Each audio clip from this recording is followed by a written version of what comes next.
Good evening, grave robbers. Welcome back to the television graveyard. We remain your TV necromancers, Laura Prince and Noah Houlihan, and we have come back tonight to examine the spirits of past television shows, including ones that should be resurrected, could be resurrected, and which ones should just stay doomed.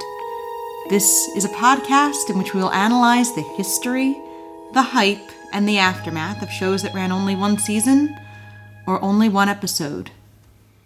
It's good to hear us, isn't it? With me, as always, is TV's Noah Houlihan. Welcome to Season 6 of Stay Doomed, brought to you by L&M Cigarettes. Not really. Before you cancel us, we're not really sponsored by a brand of cigarettes that I'm almost certain... Oh, does not exist anymore. Yeah, I'm almost certain has gone the way that... No, they still exist. Oh, do they? Sponsor us, you cowards. Oh my god, no. Don't sponsor us, you cowards. No, they appear to still exist, based on a quick search. But you're in the picture today. Yeah, we are not in the picture. This is You're in the Picture. This stars Jackie Gleason, hosting a celebrity panel game show that lasts 2 whole episodes. L&M cigarettes are the 3rd highest selling cigarette internationally. Really? To this day. Interesting. Yeah, for one we totally thought was dead. Oh, sponsor us, you cowards. They don't need us. They don't need us. No, they don't need us. Before we get into it, we're back. We're back. We have a few episodes. So this is the first of an episode or 2 that was recorded during the hiatus before the Screen Actors Guild strike. We weren't really sure where this fell with SAG-AFTRA rules, so we did not want to release it because we just didn't want to run afoul of that. There's going to be a couple of episodes that fall under this umbrella. Yes. Because the Screen Actors Guild strike is over. That we're filming this. We're recording. I don't know, whatever you want to say. We're recording this only a couple days before this episode's going live. This intro, but we wanted to kind of.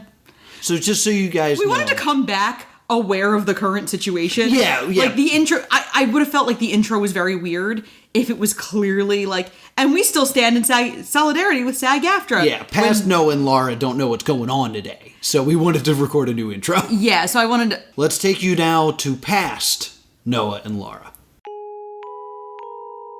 So let's jump into it with You're in the Picture. So we've been alluding during some of the Tune-Out episodes to a field trip. Yes. So this was another Paley Center episode. Yes. So the only way that you can see this show is if you go to the Paley Center in New York City.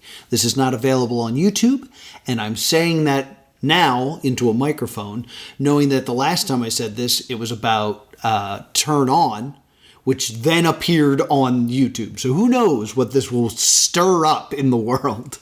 But we traveled to New York to watch both episodes of You're in the Picture. Yes. What year was this? This aired in January 1961. 1961. I think this is our second oldest show then? I believe you're right. Because I think Let's Join Joni was 1960. Yes, which I really enjoyed. I did enjoy that. So this is a very interesting game show. Now, I want to, just for the sake of clarity and of transparency, we went and we weren't allowed to record anything. We didn't record anything while we were there. Because that's the Paley Center. But we went with notebooks that I then lost mine because I'm bad at personing. So we have Laura's notes, so Laura's going to be driving this episode a lot. To be entirely fair, if one of us was going to lose our notes... It was going to be me. No, it's better that it was you, because I tend to keep the more elaborate notes. Yes. So I'm the one you want to make sure has their notes. Mm-hmm. So how does this show open then, Laura? So we are introduced to 4 competitors. God help me, reading my own handwriting. I'm gonna look up the things to see if it actually gives me the names of the competitors, because my handwriting is... Okay, yeah, I thought so. Okay. You're in the picture with Jackie's guests, Jan Sterling, Arthur Treacher, Patricia Carroll, and Pat Harrington Jr. So we're introduced to Pat Harrington Jr., Jan Sterling, Arthur Treacher of Fish and Chips fame, and Pat Carroll, who, to me, and to probably most of you, is going to be best known as the voice of Ursula in The Little Mermaid. Yes. So I was excited because I recognized Pat Carroll from that. Mm-hmm. I was not as familiar with Jan Sterling. She has quite a filmography, but retires in the late 70s for the most part. Okay. So she's just not somebody I really know super well. Arthur Treacher, I mostly know him as owning the Fish and Chips restaurant. I thought that was a joke. I didn't realize he actually did own that. Yes, his name belongs to that. He also has a huge filmography. Yeah. With his last credited role being Ready Player One as a digital avatar known as the Curator. Get out. Wow. And he had been dead for 43 years when he played that role. What range to do that all as a corpse? And Pat Harrington Jr. Was also a game show host with a pretty extensive filmography. His last roles were in Curb Your Enthusiasm and Hot in Cleveland. Okay. So these are our 4 stars. Mm-hmm. This is going to be your standard celebrity game show. Right. And it's 4 members of a celebrity panel doing what can only be described as the photo ops on, like, tourist traps? Tourist traps in, like, theme parks. Tourist traps. Yeah, where you stick your head into a hole, and then, oh my god, you're the farmer and his wife holding the pitchforks. Yes. In American Gothic. Woo! And it is, the rules of the game are, the celebrities will each have a minute to ask questions about who they are. Yes. And yes or no questions. And after a minute, there's like a noise. And then it moves on to the next person. After so many rounds, they need to have guessed the picture that they're all in. Yes. Now, if they should guess a picture, we send 100 care packages in their name. If they should miss a picture, we send 100 care packages in my name. Which I think is a really fun way to do this. Where it's just like, yeah, we're also here for charity. It's just all about getting credit, which is funny to me. Yeah, because that's all they really can. Because it's that, the celebrity game show. Mm-hmm. Something I want to point out before this airs is this is airing at a rough moment. Oh, is it?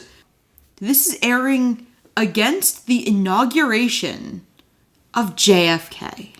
Who's ever heard of JFK? Who famously was the first, telegenic president. Yeah. There was a kind of a lot of hoopla about the televised debates because JFK was telegenic. Mm-hmm.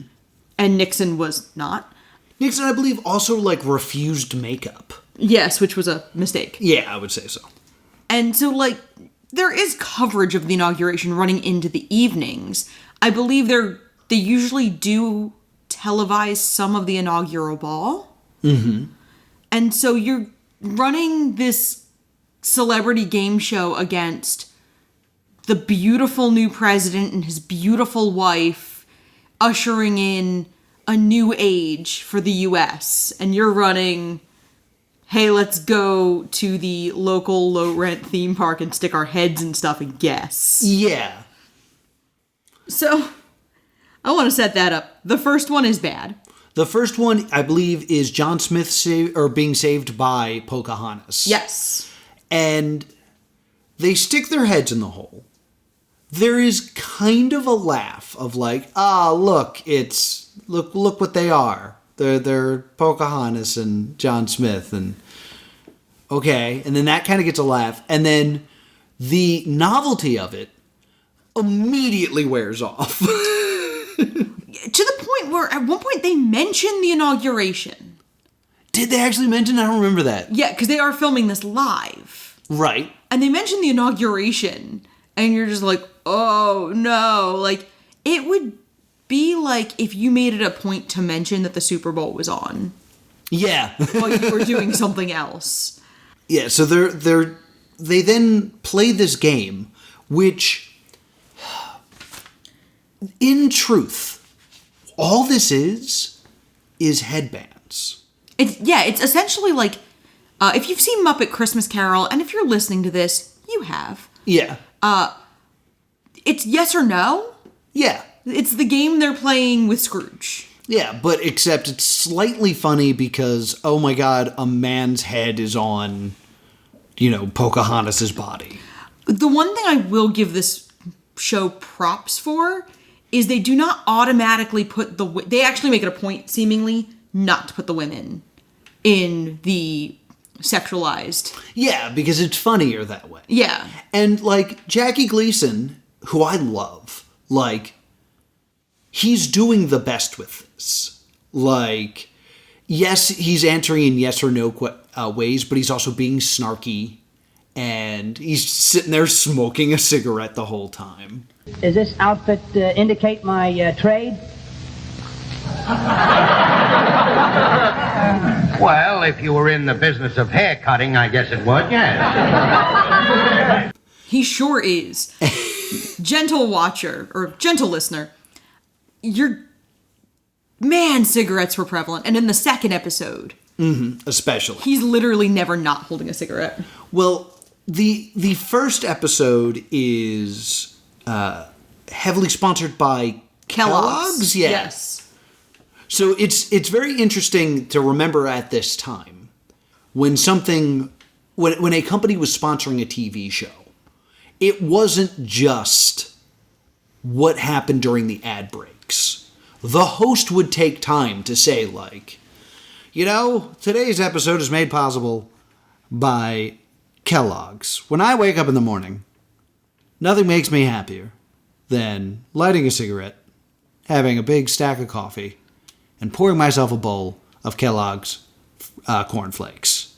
It's the cornflakes that really get me going in the morning. It's that's not how you feel. So Jan Sterling does get it. The first puzzle. Yes, they do successfully get Pocahontas being rescued by John Smith. I've got to say, Jan Sterling does pretty well in this. The next one is three people looking at Arthur Treacher wearing the itsy bitsy teeny weeny yellow polka dot bikini. Yes. Which was a big novelty song of the time period. That she wore for the first time today. At this point, it gets a laugh because the guy is the girl in the itsy bitsy teeny weeny yellow polka dot bikini. But there's an audible difference in the laugh that's also a realization of, is it just this? Is this show just going to be this for half an hour? There's a couple good, moments. Arthur Treacher asks, I'm a girl. Oh, you're so lovely, Arthur. Am I the kind of a girl you would like to know? I have so many notes about everyone pushing Kellogg's. I don't think this was filmed live, now that I'm, looking through this. I think this was filmed knowing when it was going to air, though. Okay. Turnaround used to be considerably shorter. Right. Because there was not the amount of post-production that there is now. Well, also, in terms of post-production, there's nothing. This was probably live edited. Just cutting between things. There are no graphics or anything. No. When they go into the picture and it's Pocahontas saving John Smith, it's not like that's a graphic that is superimposed on the screen. It's written on the cardboard cutout they're in. So, it's already there. So there's not a lot to be done. The next time they're in a Metropolitan Museum of Art. Yes. The men and Jan Sterling are statues, and Pat Carroll is janitor. Yeah. Jan Sterling also nails this. She guesses that they're in statues. They fail the itsy bitsy teeny weeny yellow pocket, but she guesses that they're statues, and then Jackie Gleason goes, "This dame is psychic." Now, this to me shows the game theory of this, because you have three people being works of art, and then you have one guy that is a janitor. So when he asks questions like, am I alive? He gets yes. Am I a powerful person? No. Like, the clues of I'm hinting that you're a janitor do not help you figure out art museum. It's like an interesting, trap in it. Yeah. I'm thinking because another game that this is not as good as is the game Spyfall. Okay. Which you're familiar with Spyfall. Yes. It is a group of people, you play on your phones, and a group of people are all assigned a role in a place. Mm-hmm.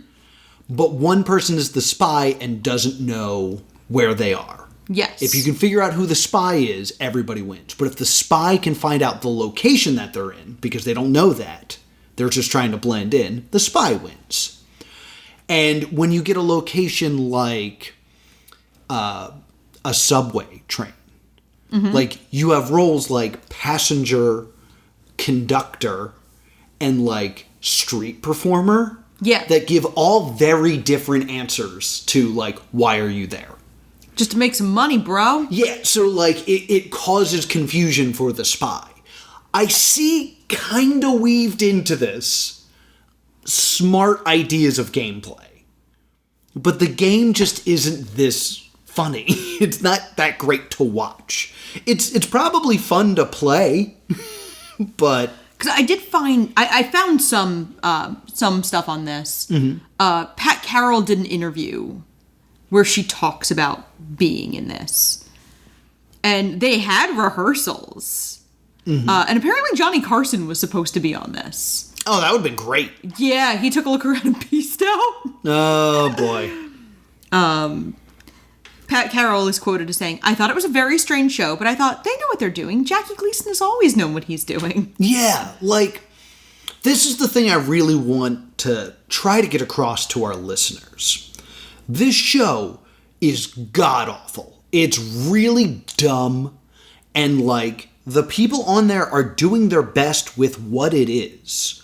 But it's really dumb.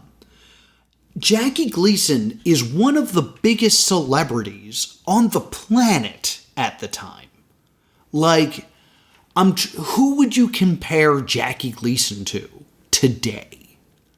He is one of the biggest names in comedy right now. It would kind of be like if... what's his name? If Steve Carell left The Office to do a game show. Yeah. And a bad one at that. He's leaving to do a game show version of I Spy. That's where we are in time. That's the best analogy I can come up with. And it's bad. Do you have anything else to really add to this episode? I know that there's a few other pictures they do. I just have notes of the female performers are definitely more capable than the men. Yes. I have a note of, is Arthur Treacher okay? He might have eaten at one of his restaurants. Hey-o! Tiny variety pack Kellogg's. Oh, and at the end, there's a really good advert for Twilight Zone where you see Rod Serling, and I was really excited about that. Oh, yeah, yes. We did get to see this with full ads and stuff like that as it ran on television, which was cool. It's very funny with how they run. They promote and have all of the commercials intact at the Paley Center. Mm-hmm. It's so fun because you kind of get to see... it was an interesting part of Turn On. Yeah. When we watched it up there. And a necessary break from the madness that was Turn On. Yes. Oh. So, on top of that, there were playing cards once. They were runners on a track at some point, something like that. Nothing too spectacularly funny. And on top of that, other than like Pocahontas and Itsy Bitsy Teeny Weeny Yellow Polka Dot Bikini, they're all just stuff after that. Like, it stops being historical events and it stops being songs. Yeah. It's just like weird thing, like a high school dance. Like, that's not a specific moment in history, but it's an event. Like, it would have been much more interesting if the cutouts had all been like fantastical or funnier or sillier or more embarrassing. Just something instead of just like the most plain thing you could think of. It was super boring. So let's get into the second episode here, which I'm going to say is, if you're a fan of this show, is one of the most important episodes of television to ever air. Oh my, so great. Yes, and we did look into it. It is available on YouTube. Only the second episode. The first episode is not. Which is fair. This is a fascinating look into the world of show business in the 1960s. So, in short, it's a bare stage. It is a bare stage. With one chair. And Jackie Gleason is going to come out and just apologize for the show. My notes say Hamilton vibes. Because that bare stage, like the Hamilton set. Oh, yeah. He has a coffee and a cigarette through the entire half hour. And when I say that, I mean, he has like, a coffee and several cigarettes. No, that's what I was about to say. He is never without a cigarette. Mm-hmm. So he mentions immediately that there's no panel. Yeah, there's no panel. But there is a premise. And the premise is this. Last week we did a show called You're in the Picture. That laid, without a doubt, the biggest bomb. And he's going to explain how such a thing could occur. And the whole time he keeps taking sips of coffee. And the audience cracks up every time he has coffee. Well, at one point he literally says, my new favorite coffee, chock full of booze. Chock full of booze. Instead of chock full of nuts. But it's very clear that the audience is well aware of how much alcohol is in that before we, the viewing audience, do. This actually caused Kellogg to pull out as a sponsor. Oh, really? Yes, they did not appreciate the implication. That he was drinking? Getting drunk, yes. Oh, wow. Did they not see the first episode? He does not imply nearly as much that he is drinking in the first episode. Yeah, but it was still a terrible show. Right. But still Jackie Gleason. Mm-hmm. Like, maybe the first episode's weird. How many shows have we watched where the first episode was weird? Yeah. So he does an L&M cigarettes promo. And I have here, because it was the 60s. Yes. And he talks about how this show had a lot of very talented people involved. Yeah. And talks about, like, kind of puts over the panel a little bit. Mm-hmm. Because he does not blame the other four performers for what has happened here.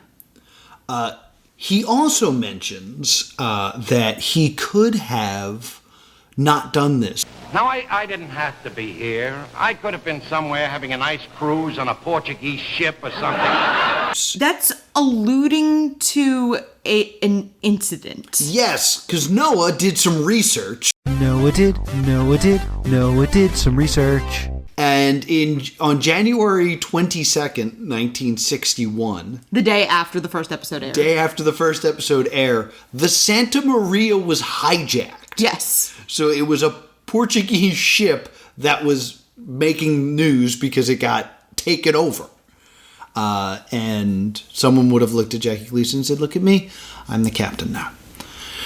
So yes, that's what that is referencing. Just when he said that and it got such a big reaction, I was like, I need to look that up. So he's alluding to he should have been on a hijacked cruise ship instead of doing this show. And then he talks about how great they thought this idea was. Yes. And how kind of like does the black box Stay Doomed edition of like how great this show seemed on paper. Yeah, so basically him and his agents that he talks about are basically pitched this show. Yeah. And they brought out a board and they're all sticking their head through it and they thought it was the funniest thing in the world. Yes. They were laughing at it. They were pulling like people in from like the hallways, like secretaries and stuff. Like, come on in, look at this thing we got. It's so funny. What this says to me is that they were very drunk. What? Like, it's very easy to think something is great when you're not in the proper mindset. And also you're surrounded by your friends and you're not on television. So you can make jokes that you wouldn't make on television. Yes. So... yeah, admittedly, they were probably funnier in that office because you could say off-color things. yeah. And you're with your things. friends. Like, you have the ability to make inside jokes and things like that. Yes. Yeah, so this is the equivalent of when you're at a party and you're telling a story and halfway through telling the story you realize the story's bad. Oh, flopping in the group chat. Yeah, that is what this show boils down to. So he explains, they bring out, this is one of my favorite parts, is when they bring out a board. Yes. And they bring out the Pocahontas board again. Yes. Which I thought was interesting because I was like, oh, they didn't even make new boards. They were never going to make another episode. Based on the Pat Carroll interview, it's implied that they were going to film a second one. And instead they did this. It just but never got to the point where they made props for it. They may have wanted to show one intentionally that had been shown already. Maybe. There's a great bit though where the stagehands have their back to the crowd, and he says it like these are good, honorable men. Yeah, they want plausible deniability that they're not involved with this show, which is deeply funny. He mentions like they have wives and children. Yeah, God forbid. And then talks about how they didn't even walk out humming the scenery. Yes. Have you heard that phrase? No. It's a musical theater phrase. Really, in a good musical, the audience probably should leave with a song that sticks with them. Yeah. That's why the finale is often like a reprise of another song. To get it stuck in their head. Yes. And sometimes you'll have a show where that doesn't really happen. But it's such a spectacle that someone will say, oh, they went away humming the set. In this, they weren't even doing... and that's not supposed to be a good review. Yeah. In this, they're not even doing that. So, there's also talking about how different dictatorships have asked for copies. Yeah, to use it for torture methods? Yes. Yeah. This shows to me just how much of a master Jackie Gleason is. Because basically, the show was so bad that he was like, I'm going to improvise, 22 minutes. Or it's probably a full 30. Yeah, it's 20. Minus it was like 28 with ads. Yeah. A new set of stand-up. Yeah. And, this is so highly entertaining. And, some of the jokes in it are so strong. Yeah. I'm a big fan of when you're off the air, the guy usually takes one finger and puts it across their neck. For our show, he used a real knife. Oh. What a great joke. Because he tries to figure out who's to blame. Yes. And he won't blame the producers, director, or writers because he's one of the producers. He helped with the writing. Yeah. So he's listed as a composer on Wikipedia. He allegedly made some of the arrangements. The arrangements that the band played. I can't find a source for this that's not Wikipedia, so I'm not gonna say that officially, but right. What are you gonna do? He's blaming the guy who says you're on the air. Yeah, because if it wasn't for him, no one would have seen it. So funny. Jackie Gleason is so quick, and he's just alone, just handling business. Yes. And seamlessly working in L&M cigarettes. You know, when I have my cigarette, it's all about the flavor and the great taste of delicious cigarettes. For some reason, I find it very funny to hear this. Yeah, I mean, then we watched like an entire promo about like a contest L&M Cigarettes is going to do. Oh yeah, they're giving away $169,000. Nice. And I get upset because they give away a house that's valued at $20,000. And I'm infuriated. To be wholly fair, that's a lot of money even for like then. Yeah. Yeah, like I'm pulling up my good old fashioned inflation calculator. Yeah.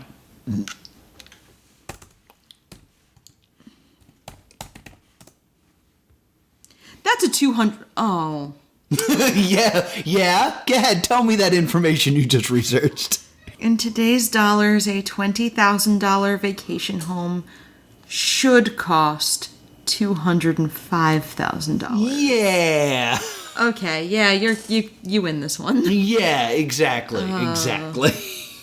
I really didn't realize how, because like any kind of vacation home is 7 figures now. Yeah, for real.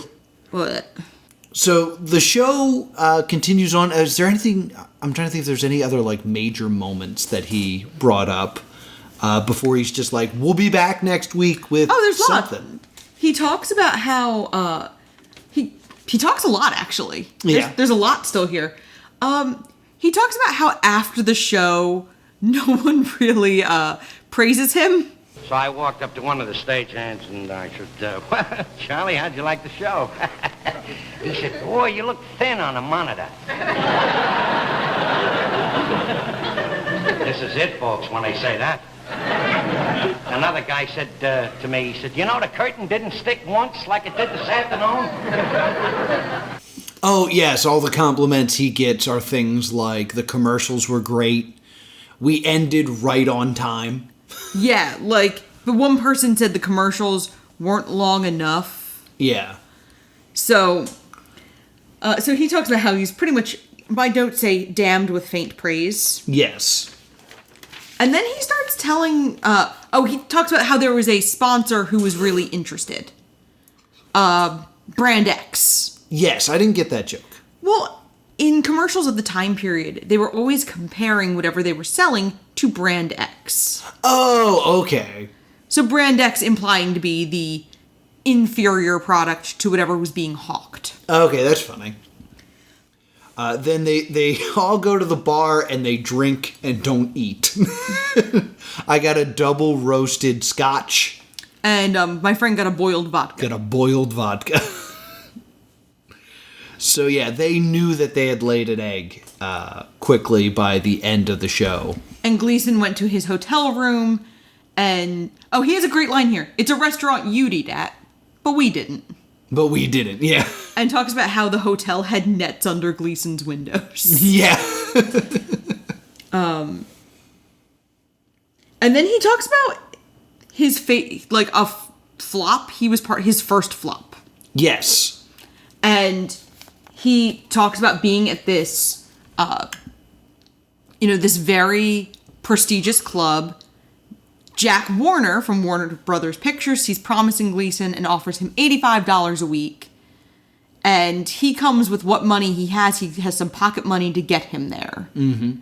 And then he goes out drinking with Red Skelton and Danny Thomas and gambles away all the money. Yeah. And buys himself a box of Baby Ruths to survive. Yeah, that's all he could afford was a box of Baby Ruth. So he tells this I'm not doing it justice. Mm-hmm. I would recommend watching this part because he's a master storyteller and a master comedian. Mm-hmm. It's fantastic. It's a very, very funny. Yeah. As a stand-up comedian, he just nails the timing, the facial expressions, the pauses. He is a master at the craft.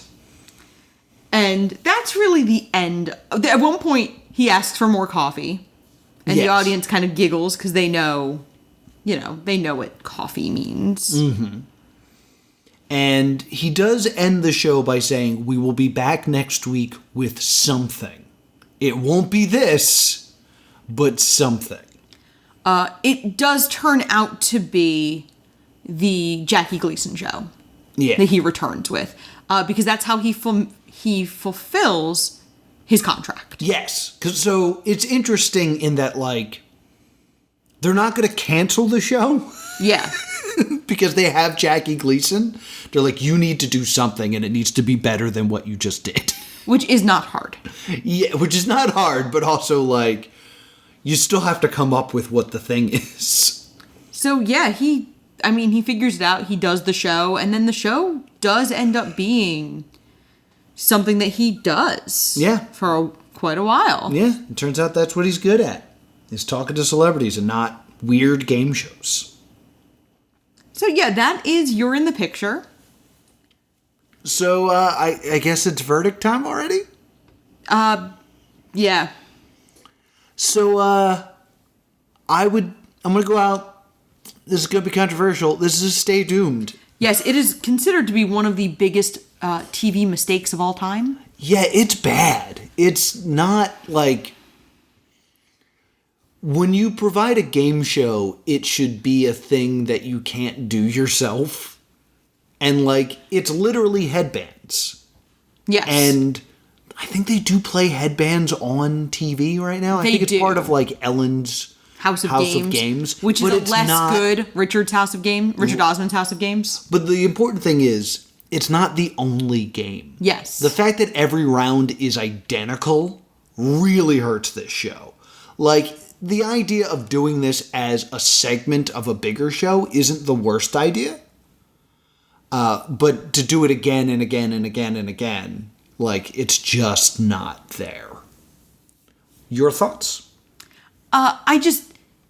It's boring, and I think it's one of those things of that kind of simplistic premise is very difficult to do while staying in 1960s TV parameters. Yeah. Like, I think an After Dark live version of this would probably be really funny, where you wouldn't have to be so studiously self-censoring the way you would have to be in the 1960s to air on network television. Right. But this is a hard Stay Doomed. That being said, the second episode is a fascinating half an hour of television. It really is. It is one man in a chair smoking cigarettes and drinking coffee, and you're interested the whole time. Yeah, and it's captivating. It's very, very well done. And I would watch Jackie Gleason do that every week. That episode, stay tuned. So, yeah, that's You're in the Picture. Yes. Thank you so much for joining us for You're in the Picture. What are we watching next week? Next week, we are watching Australia's Naughtiest home videos. We're still trying to play by the rules of the SAG-AFTRA strike. Yes. We just wanted to get You're in the Picture in the can, so to speak. We're not really sure where this stands. It's a game show, so I think it's fine. Okay. Yeah. Because we're hoping that by the time the hiatus is over, the SAG-AFTRA strike will be over.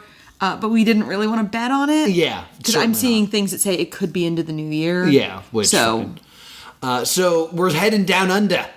Yes, this was a 1992 TV special in Australia that claims to be the only show canceled in the middle of its first episode, though we know that to not quite be true. Yes, that belongs to Turn On. And it's funny, Jackie Gleason actually says during You're in the Picture second episode, I was in a play so bad it was canceled during intermission. Well, that's true about our next show. Yep. So this was a show that was canceled while it was airing and ripped off the air. So it should be an interesting one, so be sure to join us next time for Australia's Naughtiest Home Videos. If you want to be a super cool patron, join us on Patreon, patreon.com/+2comedy. Hopefully by the time that this episode comes out, I will have adjusted the tiers, but we'll see. All right. Where can people find us? You can email us at thestaydoomedshow@gmail.com or on Facebook and Twitter @StayDoomed. And if you want to talk to me about the weird picture I've stuck my head into, I'm at +2comedy on Twitter. If you love hearing showbiz greats talk about their greatest failures for half an hour straight, I'm at Priorities. Until next time, stay doomed.